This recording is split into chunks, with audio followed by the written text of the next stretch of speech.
Ravi de vous retrouver pour On se dit tout, l'émission qui déshabille les décideurs à la rencontre de femmes et d'hommes pour découvrir leur parcours, leurs histoires, leur destin. Et j'accueille Guillaume Richard.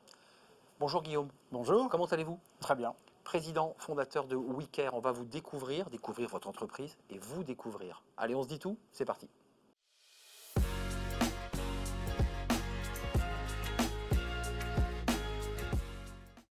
Guillaume Richard, je suis très heureux de vous rencontrer parce que je vous ai suivi, entendu plusieurs fois, parler à la télévision et aussi vous dévoiler en quelque sorte, peut-être pas autant que vous allez le faire dans quelques instants, mais PDG, fondateur de WeCare, qui est votre entreprise, j'allais dire votre bébé, c'est 20 000 collaborateurs aujourd'hui, avec des marques. Revenons au début. J'ai le sentiment que dès que vous avez eu l'âge d'avoir, j'allais dire, une conscience, vous étiez déjà entrepreneur dans l'âme. Alors effectivement, c'est pas forcément ultra glorieux, mais c'est en lisant un livre de Paulus Lutzer, Le Roi Vert, quand j'avais une petite dizaine d'années, je me suis dit, mais ça a l'air top. On a moyen, en étant un entrepreneur, d'essayer de changer le monde. Et je suis devenu entrepreneur pour ça, parce que je pense qu'on peut tous apporter notre pierre à l'édifice et faire en sorte que le monde y soit un peu meilleur. Et c'est à la fois une éducation un peu catholique, même si je ne le suis plus du tout, et un point de mégalomanie très certainement, comme tous les entrepreneurs, qui fait que je me suis dit, qu'est-ce que je peux faire pour essayer d'apporter ma pierre à l'édifice, de contribuer à construire un monde un peu meilleur. Et les services à la personne, les métiers que nous faisons, ont un impact énorme, ont un impact social. On crée énormément d'emplois, vous l'avez rappelé, en une quinzaine d'années, on a créé plus de 20 000 emplois. On a un impact sociétal par les métiers que l'on effectue, quand on accompagne des enfants dans leur éveil et leur développement, quand on accompagne des personnes âgées dans leur maintien à domicile, quand on permet à des familles d'avoir un équilibre de vie en gérant leur ménage, leurs courses, leurs repas. On a un impact sociétal positif. Et puis par ailleurs, nous, on a choisi aussi de redistribuer plus de 5% de nos bénéfices pour une cause qui me tient particulièrement à cœur, qui est celle de la violence faite aux femmes, de la lutte contre les violences faites aux femmes. Et donc, on verse plus de 5% de nos bénéfices. Donc, on a un impact sociétal. Et puis, on a aussi un impact environnemental. Parce qu'en travaillant sur les produits ménagers, en accompagnant pour utiliser des produits ménagers qui sont beaucoup plus sains pour l'environnement, beaucoup plus sains pour l'homme, beaucoup plus sains pour nos intervenants. Il ne faut pas les oublier, ces produits. Et puis, en travaillant aussi sur les distances qu'effectuent nos collaborateurs, on a aussi un impact environnemental. Et donc, on a un métier sur lequel on peut avoir un impact social, impact environnemental, impact sociétal fort. Et donc, on peut participer à changer le monde. Et ça, je trouve que c'est extraordinaire. Et quand vous voyez des collaborateurs qui ont commencé comme simples intervenants et qui aujourd'hui sont managers, voire qui sont... Qui ont grandi avec vous aussi. Qui ont grandi avec l'entreprise. Ouais. Ça, c'est la chose qui me rend le plus fier. Des gens épanouis. Mais dans ces moments de solitude, on en a tous des moments de solitude, une forme de recueillement, de moments où on est au calme. Est-ce que vous vous souvenez des moments galères où vous étiez obligé de cumuler 2 jobs parce que vous êtes en train de créer cette entreprise, parce que vous avez ça dans le sang clairement, mais qu'en même temps il faut continuer à être, je crois, travailler en relais H chez Lagardère, si je ne m'abuse, et qu'en même temps il faut développer et que vous avez... Est-ce que vous vous souvenez de ces moments? Parce que c'est très éprouvant ça. Alors, on a eu énormément de moments de galère, énormément. Avec mon ex-épouse, à chaque fois, on se disait, mais si un jour on réussit, on ne l'aura pas volé. Parce que le nombre de... Mais non, mais c'est incroyable. Comme vous l'avez dit, je quitte un job très bien payé et très intéressant à la Française des Jeux pour lancer mon entreprise. On était dans la folle période de l'Internet. Ouais, c'est ça, vous surfez sur cette on vague-là. Arrive dans la folle période de l'Internet et puis on arrive avec un projet super chouette, mais on arrive début avril 2000, c'est-à-dire quelques jours après l'explosion de la bulle Internet. Oui. Et donc, on ne réussit pas à lever l'argent qu'on souhaite lever. Néanmoins, on a un projet qui est joli, on gagne un certain nombre de prix de création d'entreprise. Mais pas suffisant pour... Pas suffisamment, ouais. Donc il y a 2 associés qui quittent définitivement l'aventure. On est 2 à devoir reprendre un job salarié. Et puis, mon troisième associé qu'on avait laissé à la tête de l'entreprise apprend 1 mois après que je l'ai laissé qu'il est atteint d'un cancer des os. Alors, je peux le dire aujourd'hui parce que ça fait plus de 20 ans que la rémission est totale. Et donc, il s'en est sorti. Donc, il s'en est sorti. C'est une très belle histoire. Et ça va très bien pour lui. Mais c'est une galère à ce moment-là, bien sûr. Moi, je reprends un job salarié en tant qu'adjoint au directeur du réseau chez Relais H C'est ça. fin mars. Là, pas le choix. Enfin, 2001, vous pas le partez choix. au boulot, quoi. Et le soir, le week-end, pendant les vacances, je m'occupe de ma boîte. Je trouve Je ça m'en occupe incroyable. d'autant plus que David était malade. Donc, ça, c'est quand même. Et là, Ça, vous j'ai l'avez pas vécu des oublié, moments. ça. Ça, c'est en vous, ça. Ah bah oui. Ça vous a Bah, construit aussi. Oui, mais parce qu'il y a des moments où, sur les 6 derniers mois, enfin, sur les 6 derniers mois où j'étais salarié et en même temps je faisais ça, j'avais un rythme qui était Mais absolument complètement infernal. dingue. Évidemment. Infernal. Donc, Donc là, vous dites aujourd'hui, j'ai de l'impact. Et vous, à titre personnel, j'imagine que ça vous épanouit, ça vous grandit, tout ça. ah oui, clairement. Vous avez Ça, grandi aussi. c'est ce dont je suis le plus fier. Ce dont je suis le plus fier, c'est d'avoir pu accompagner des gens qui sont formidables dans la réalisation de leur potentiel professionnel. Des personnes qui ne savaient même pas qu'elles seraient capables d'aller aussi loin.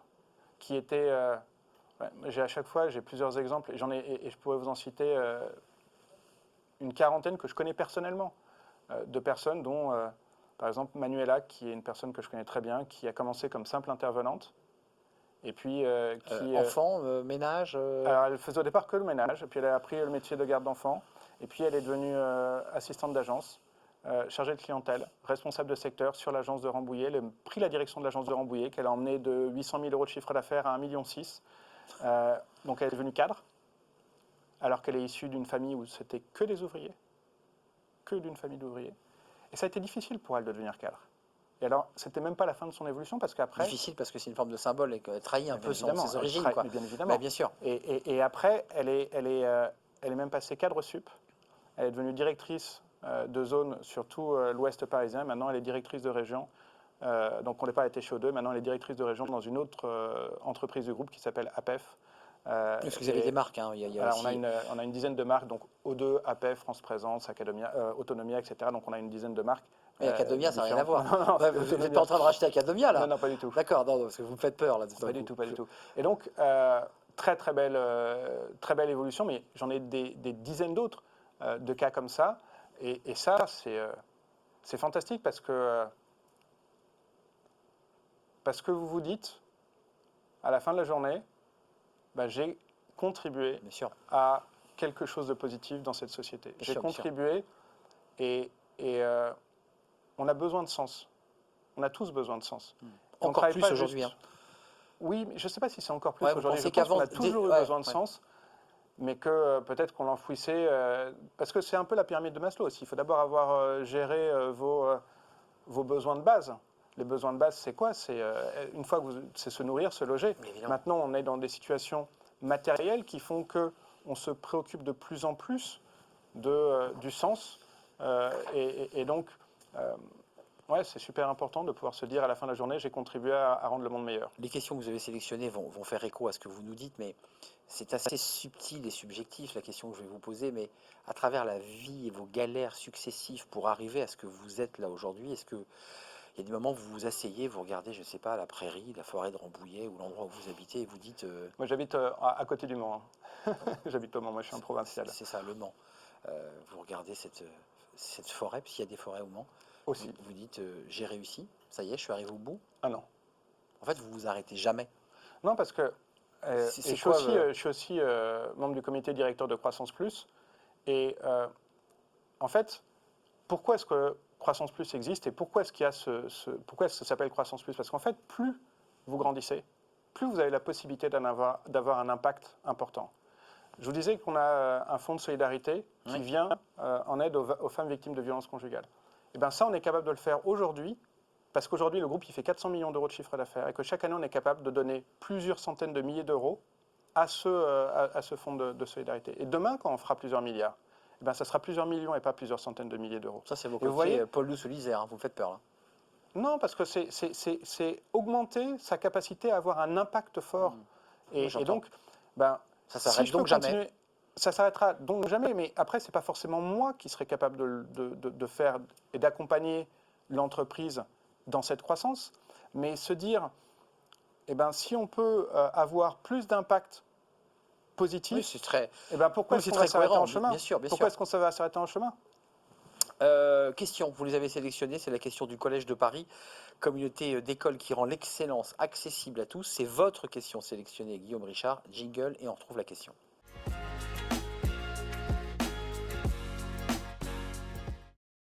Question du Collège de Paris. Guillaume Richard, vous avez sélectionné celle-ci. Quelle proposition pour sortir du système élitiste français? Ça, c'est une question excellente. Comment réduire les inégalités d'insertion à niveau de diplôme équivalent et favoriser l'égalité des chances? Alors, vous avez déjà un peu répondu à la question en parlant de Manuela, me semble-t-il, mais c'était de ça dont vous vouliez parler. Alors, surtout, je pense que la bonne réponse, c'est que aujourd'hui, les entreprises qui sont les plus performantes sont celles qui sont capables d'intégrer des personnes issues de la diversité la plus complète et qui sont talentueuses et de les faire grandir avec l'entreprise. Et donc, je dirais que la meilleure façon de faire, c'est si vous repérez une entreprise qui n'est pas vertueuse, n'y allez pas et allez au contraire enrichir et vous enrichir et vous développer avec des entreprises qui seront capables de vous accompagner. Et il y a plein d'entreprises qui le font et Ouais, qui c'est sont vrai. formidables. Et donc, si vous êtes une personne talentueuse et que vous vous dites, bah tiens, moi c'est pas normal, je ne peux pas rentrer chez telle ou telle entreprise parce qu'ils pratiquent des formes plus ou moins acceptables, ils pratiquent des formes de discrimination, venez chez WeCare. Nous, on a besoin de talents, on a besoin de gens qui sont formidables, et vous trouverez un accueil excellent dans nos différentes entreprises, et vous pourrez vous épanouir. Donc, choisissez les entreprises. La meilleure réponse, c'est aller dans les entreprises qui favorisent le développement professionnel des gens, de toutes les personnes, quelles que soient leurs origines, leur couleur de peau, leur âge, leur sexe, leur orientation sexuelle, etc., etc., parce qu'ils vont s'intéresser à ce qui est vraiment important, au-delà des caractéristiques superficielles, Bien sûr. c'est-à-dire la compétence, la motivation, l'envie de travailler ensemble. Il est aussi, vous l'avez vu, il est le fondateur de Wika, mais c'est aussi le meilleur attaché de presse de son entreprise. Il la porte, son entreprise, il aime son entreprise. La question d'Anjaro tout de suite. Anjaro, qui est une start-up, vous le savez, qui aide à gérer de manière agile eh bien, les galères lorsque vous avez des problèmes d'effectifs. C'est peut-être parfois la situation que traverse WeCare. La question sélectionnée justement par Guillaume Richard, question d'Anjaro.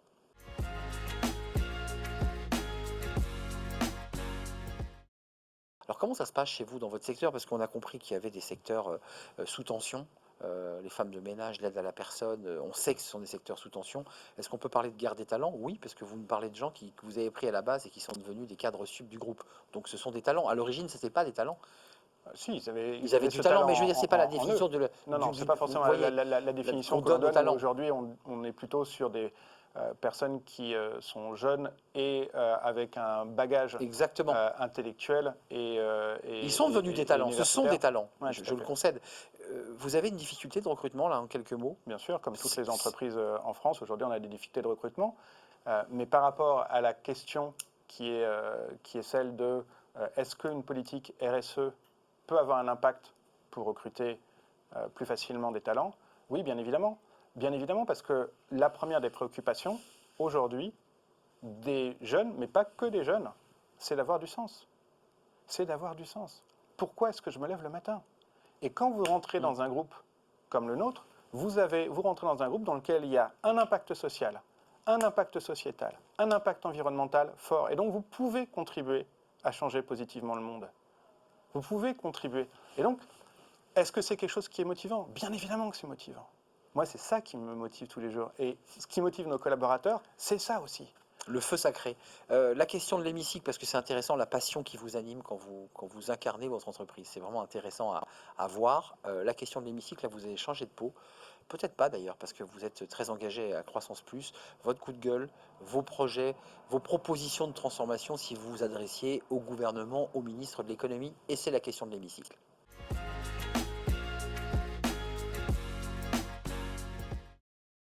Guillaume Richard, c'est la question. Vous avez la caméra et vous vous adressez au législateur, au gouvernement, parce que je sais que vous avez beaucoup, beaucoup de choses à lui dire. J'ai deux propositions et je vais essayer de les faire très courtes. La première concerne le pouvoir d'achat.